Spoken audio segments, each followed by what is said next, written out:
जय हिंद दोस्तों, कैसे हैं आप सभी। आशा करता हूँ बहुत अच्छे होंगे। आज का हमारा टॉपिक है भारतीय इतिहास का दूसरा टॉपिक है। इससे पहले हम लोगों ने पाषाण काल एवं सिंधु सभ्यता के महत्वपूर्ण क्वेश्चन आंसर को कवर किए थे। तो आज का जो हमारा टॉपिक है वो है वैदिक सभ्यता। और वैदिक सभ्यता से रिलेटेड जो भी एग्जाम में क्वेश्चन पूछे जाते हैं वो सारे क्वेश्चन लिए गए हैं या बार बार एग्जाम में पूछे जाते हैं। तो चलिए वीडियो की शुरुआत करते हैं। देखते हैं पहला क्वेश्चन क्या है।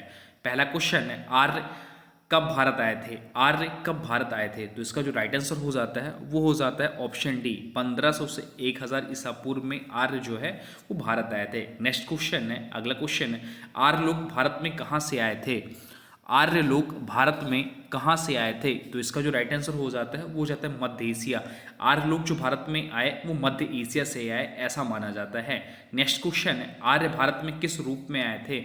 आर्य जो है वो भारत में किस रूप में आए थे। तो इसका जो राइट आंसर हो जाता है वो हो जाता है आक्रमणकारी। आक्रमणकारी के रूप में भारत आर्य लोग जो है वो भारत में आए थे। नेक्स्ट क्वेश्चन है, निम्नलिखित में से कौन सा वेद सबसे प्राचीन है।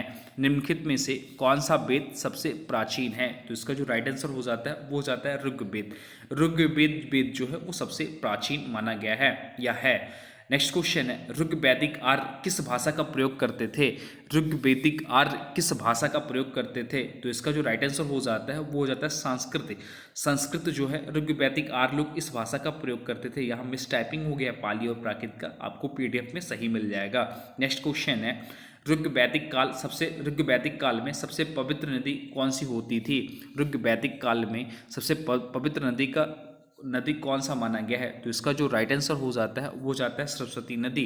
सरस्वती नदी जो वर्तमान में विलुप्त हो गई है पर ऋग्वैदिक काल में सबसे पवित्र नदी माना गया था। नेक्स्ट क्वेश्चन है, शास्त्रीय संगीत के सिद्धांत की विवेचना की गई है या शास्त्रीय संगीत के सिद्धांत की विवेचना किस में की गई है। तो इसका जो राइट आंसर हो जाता है वो जाता है ऑप्शन डी, साम वेद में। जो वेद होते हैं वो 4 प्रकार के होते हैं। सबसे पुराना वेद ऋग्वेद होता है, अथर्ववेद होता है, यजुर्वेद होता है, सामवेद। सामवेद में शास्त्रीय संगीत के सिद्धांत की विवेचना की गई है। नेक्स्ट क्वेश्चन है, वैदिक युग के लोगों द्वारा सर्वप्रथम किस धातु का प्रयोग किया गया था। वैदिक युग के लोगों द्वारा सर्वप्रथम किस धातु का प्रयोग किया गया था। तो इसका जो राइट आंसर हो जाता है वो हो जाता है ऑप्शन डी, तांबे का। तांबा का प्रयोग वैदिक युग के लोगों द्वारा सर्वप्रथम इस धातु का प्रयोग किया गया था। नेक्स्ट क्वेश्चन है, ब्राह्मणवाद जिसे कि आज एक श्रेष्ठ वर्ग के रूप में समझा जाता है कि जड़ें थी, कि जड़ें कहाँ से ली गई थी या कहाँ हुई थी। तो इसका जो राइट आंसर हो जाता है वो जाता है ऑप्शन डी, ईसा युग की आरंभिक शताब्दियों में ब्राह्मणवाद जिसे कि आज एक श्रेष्ठ वर्ग के रूप में समझा जाता है की जड़ें मानी गई है। नेक्स्ट क्वेश्चन है, प्राचीन हिंदू विधि का लेखक किसको कहा जाता है। प्राचीन हिंदू विधि का लेखक किसको कहा जाता है। तो इसका जो राइट आंसर हो जाता है वो जाता है मनु को। मनु को प्राचीन हिंदू विधि का लेखक कहा जाता है। नेक्स्ट क्वेश्चन है, हिंदू विधि पर एक पुस्तक जो है मिताक्षरा, हिंदू विधि पर एक पुस्तक जो है मिताक्षरा इस किसने लिखी है। तो इसका जो राइट आंसर हो जाता है वो जाता है विज्ञानेश्वर जी ने मिताक्षरा जो कि हिंदू विधि पर एक पुस्तक लिखी गई है इसको लिखा है। तो इसका राइट आंसर हो जाता है ऑप्शन सी। नेक्स्ट क्वेश्चन है, वैदिक युग में क्या प्रचलित थी। तो वैदिक युग में बहु विवाह प्रथा अज्ञात थी, बाल विवाह प्रमुख था, विधवा पुनर्विवाह कर सकती थी, अनुलोम विवाह स्वीकृत था। तो इसका जो राइट आंसर हो जाता है ऑप्शन डी, अनुलोम विवाह स्वीकृत था वैदिक युग में। तो इसका जो राइट आंसर हो जाता है वो हो जाता है ऑप्शन डी। नेक्स्ट क्वेश्चन है, देखते हैं अगला क्वेश्चन क्या है। अगला क्वेश्चन है, स्कंद पुराण में गढ़वाल को किस नाम से जाना जाता है। स्कंद पुराण में गढ़वाल को किस नाम से जाना जाता है। तो स्कंद पुराण में जो गढ़वाल को जाना जाता है वो जाना जाता है केदारखंड के रूप में। स्कंद पुराण में गढ़वाल को केदारखंड के रूप में जाना जाता है और पुराणों की जो संख्या है वो 18 है, ये भी ध्यान रखिएगा। नेक्स्ट क्वेश्चन है, ऋग्वेद में वर्णित देवताओं में सबसे प्रमुख देवता कौन थे। ऋग्वैदिक में वर्णित देवताओं में सबसे प्रमुख देवता कौन थे। तो इसका जो राइट आंसर हो जाता है वो जाता है ऑप्शन है इंद्र। इंद्र जो है वो ऋग्वेद में वर्णित देवताओं में सबसे प्रमुख देवता थे। नेक्स्ट क्वेश्चन है, आज का अगला क्वेश्चन है, वैदिक देवता इंद्र ईश्वर थे।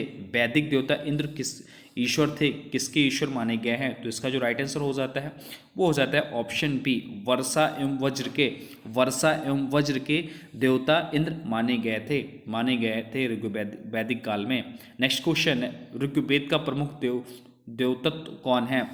ऋग्वेद का प्रमुख देवतत्व कौन है? तो इसका जो राइट आंसर हो जाता है वो हो जाता है अग्नि। अग्नि को प्रमुख देवतत्व माना गया है।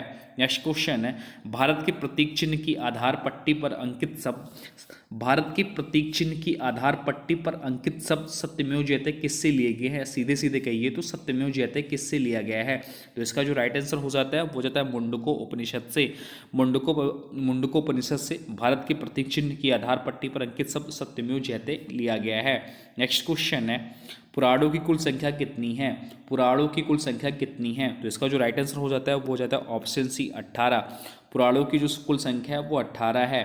नेक्स्ट क्वेश्चन है, गायत्री मंत्र का सर्वप्रथम उल्लेख कहाँ मिलता है? गायत्री मंत्र का सर्वप्रथम उल्लेख कहाँ मिलता है? तो इसका जो राइट आंसर हो जाता है वो हो जाता है ऋग्वेद में। ऋग्वेद में गायत्री मंत्र का सर्वप्रथम उल्लेख मिलता है। ऋग्वेद हमारी वेदों 4 वेदों में से एक है और सबसे प्राचीन वेद है या।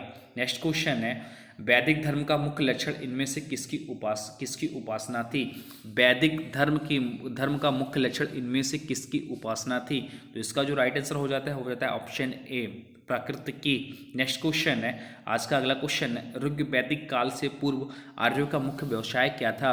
ऋग्वैदिक काल से पूर्व आर्यों का मुख्य व्यवसाय क्या था? तो इसका जो राइट आंसर हो जाता है वो हो जाता है पशुपालन। पशुपालन जो है ऋग्वैदिक काल से पूर्व आर्यों का मुख्य व्यवसाय था। नेक्स्ट क्वेश्चन है, 4 आश्रम निम्नलिखित में से संबंधित है? 4 आश्रम निम्नलिखित में से किससे संबंधित है? तो इसका जो राइट आंसर हो जाता है वो हो जाता है ऑप्शन ए, जीवन के चरणों से। नेक्स्ट क्वेश्चन है, वैदिक साहित्य में प्रयुक्त व्रीहि शब्द का अर्थ क्या है? वैदिक साहित्य में प्रयुक्त व्रीहि शब्द का अर्थ क्या है या क्या होता है? तो इसका जो राइट आंसर हो जाता है ऑप्शन डी, चावल। वैदिक साहित्य में चावल को व्रीहि शब्द के नाम से जाना जाता था। नेक्स्ट क्वेश्चन है, पाणिनि किस विषय के प्रसिद्ध विद्वान थे? पाणिनि जो है वो किस विषय के प्रसिद्ध विद्वान थे? तो इसका जो राइट आंसर हो जाता है वो हो जाता है भाषा और व्याकरण का। भाषा और व्याकरण के पाणिनि जो है वो प्रसिद्ध विद्वान थे।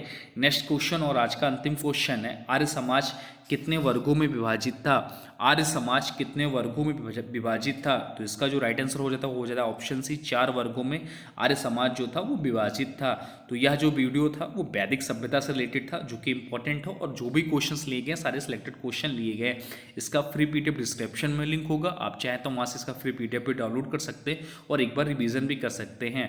तो हाँ, अभी तक आपने वीडियो को लाइक नहीं किया तो प्लीज़ वीडियो को लाइक कर दीजिए और चैनल पे नए हैं तो चैनल को सब्सक्राइब भी कर लीजिए। चलिए मिलते हैं एक नए नेक्स्ट टॉपिक में, तब तक के लिए जय हिंद, जय भारत, वंदे मातरम।